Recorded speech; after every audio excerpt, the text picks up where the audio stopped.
Want to unlock more features in Keypirinha? In this tutorial, I'll show you how to enable Keypirinha plugins, also called packages, so you can add new functionality like web searches, bookmarks, calculations, custom commands, and much more. Start by launching Keypirinha. Open the application menu and select Edit User Configuration. This opens the configuration folder where package settings are stored.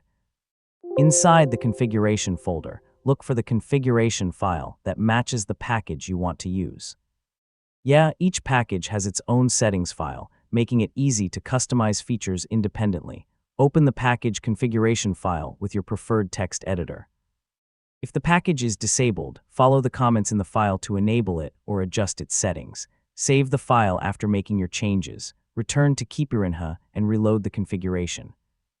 This allows the launcher to read the updated package settings without reinstalling the application. Finally, test the package you enabled.